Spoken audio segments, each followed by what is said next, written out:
Now, I think it's a given that we all have our off days, don't we, where our mental health is a little worse than usual. Stress, workloads, it can fluctuate, can't it?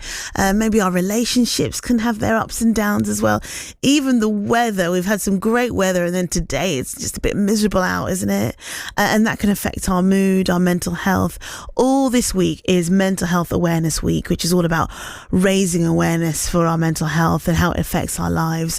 Well, 21-year-old Ollie is someone who has faced some challenges with his mental health. He moved to York for an apprenticeship, and he admits it affected him quite a lot. So I think for people with mental health, it comes in so many different ways, and people deal with it in different ways. So for me, mine was quite over a long period of time. It wasn't something directly happened, but for me, I think I first found out probably going through actually GCSEs that there was something wrong with my mental health. I have dyslexia, so I've really struggled with that at GCSEs, having to do as many topics at once.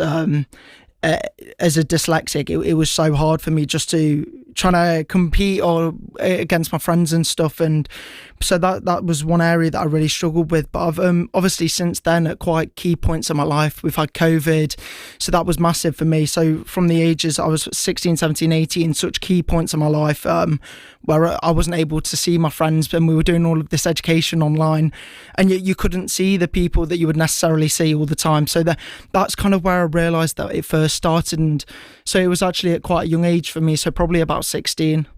How did it make you feel?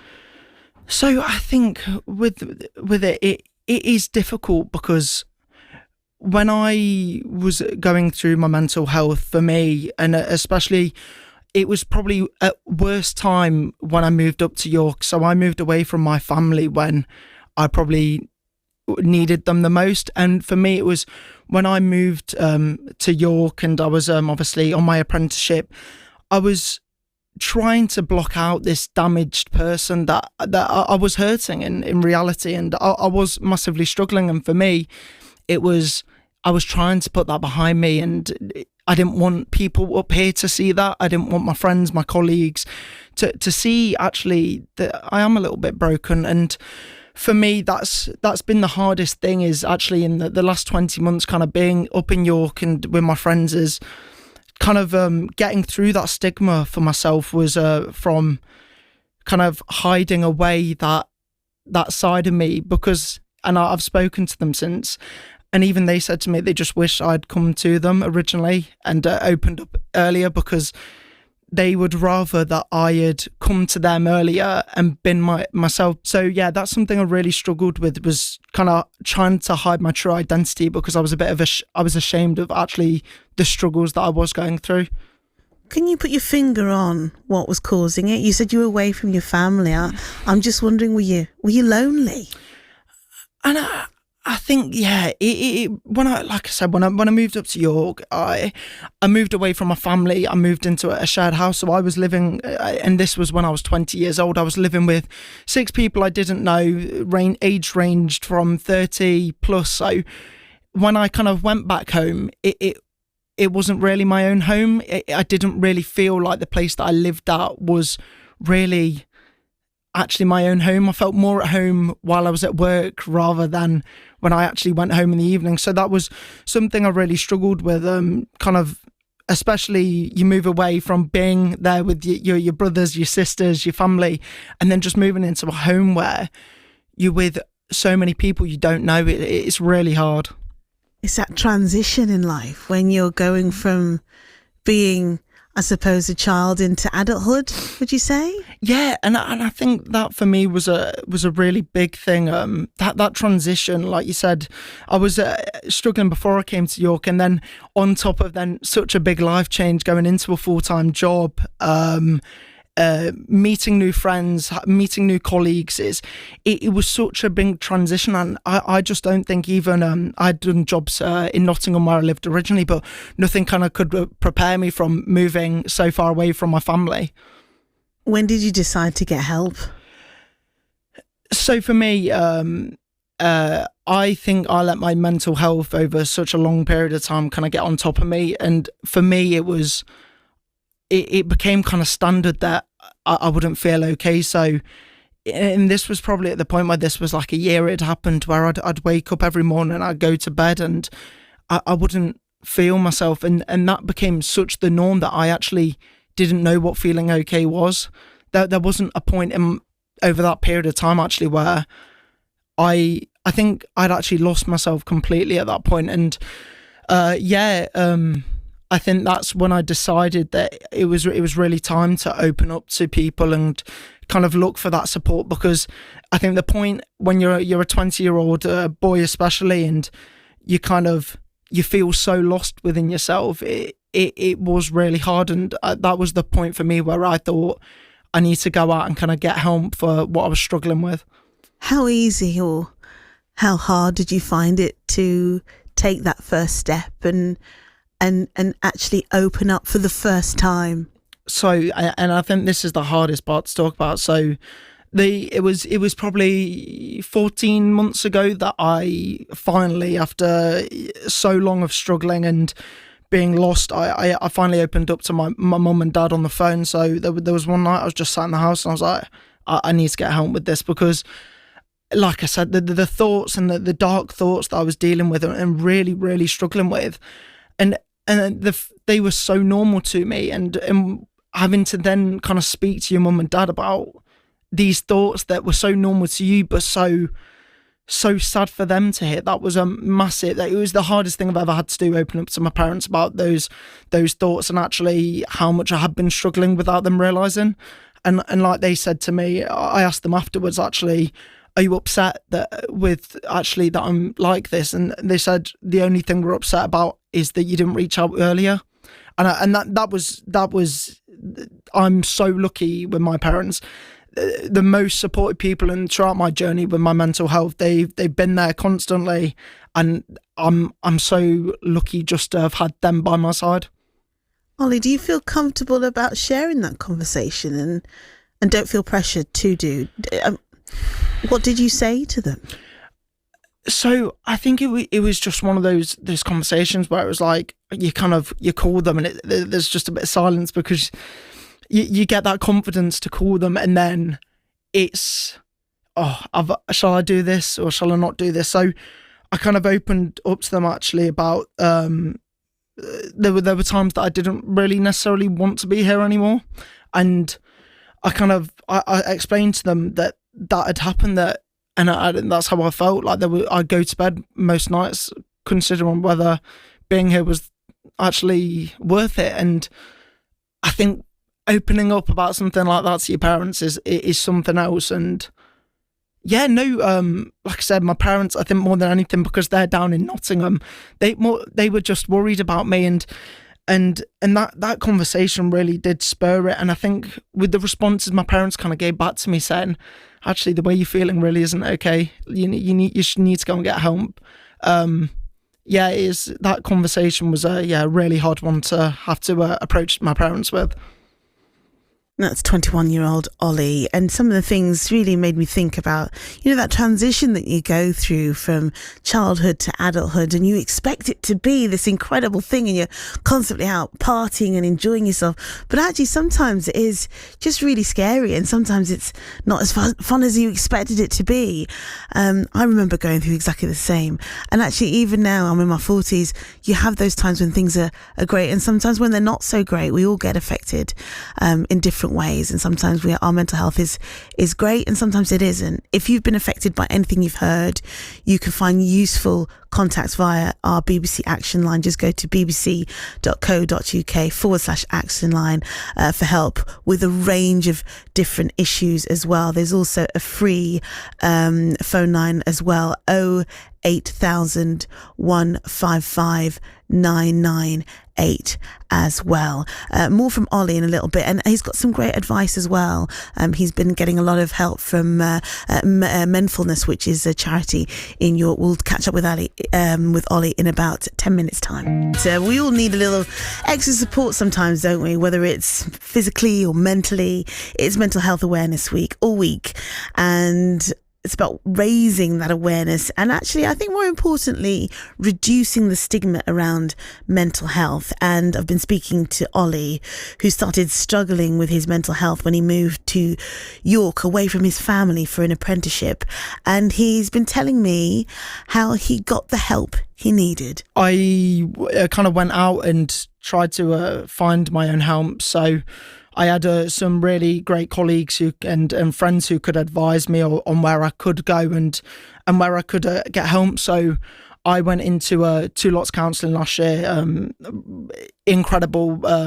And I think before I went into counselling, it was such a strange thing for me, going and talking to someone you've never met before about the issues that have gone on in your life, when I was only just able to speak to my parents about it.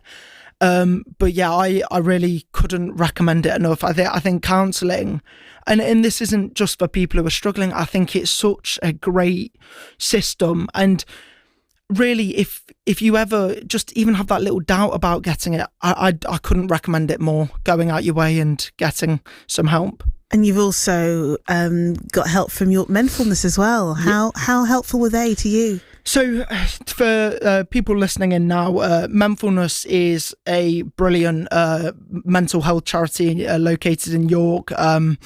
So they go out their way to bring men together in a really social way. So whether that's going on a community walk, going on a run, they even do things like movie nights, and it's bringing people who have the same struggles or even different struggles together to talk and kind of just really be able to understand that it isn't just them going through that issue. So I was really lucky enough to get in contact with one of the founders of Menfulness called Jack. And Jack's been had such a positive effects on my life in the last year. Spoke to him before this today, and he's been great. He kind of he got me into the group, and whenever I've ever needed something, I've been able to kind of talk to him, and he's had such a positive effects on my journey. But yeah, Menfulness is just brilliant, and there isn't much I can say apart from that. And with what they're doing with providing counselling to people, I think they've provided counselling to over 400 people who have been really struggling, and now within the charity there's over 3,000 people, I believe, who are a part of that community. So being able to open my WhatsApp in the morning and someone's not feeling 100% one day, or even that's me putting a message in saying, I'm not 100% at the moment, can anyone kind of advise me on this? It's just a brilliant community, and they've done such a great job at bringing such an amazing group of men together. Ollie, can I say what I find extraordinary is the fact that you've not only found the strength to go and find help, but you've also, within a short space of time, felt that you can fully open up and share that with other people, and also then go further and come and talk to lots more people on the radio. I find that really extraordinary, and that's a lot of strength. That's incredible. How does that feel to you, that you want to now almost give something back and encourage others to do the same thing and open up about how they're feeling? Yeah, so And for me, and it's even once again my age, I'm so young, and I've gone through it at such a young age. But for me, it's really, not everyone makes it through their issues, and then there's people out there who are still struggling, who've struggled for it so much longer than me. And then there's also people who are currently struggling, but they're not reaching out to people, and it's so hard and sad for me, especially to hear that there's such a large group of people struggling. So for me, I want to give back. I know that my stories has been different to so many other people's story, but if me talking out and about the struggles that I've gone through can reach out to one person and just help one other person, yes, it may be that my personal struggles have gone out, but if that means that I'm able to help one other person, that means more than anything to me. What would you like to say to someone who might be struggling like you were those months ago? I think if you're struggling, and this is one piece of advice I'd really advise, is that it is okay to not be okay 100% of the time. everyone will struggle at some point in their life, and whether that's a long period of time or a short period of time, it is okay.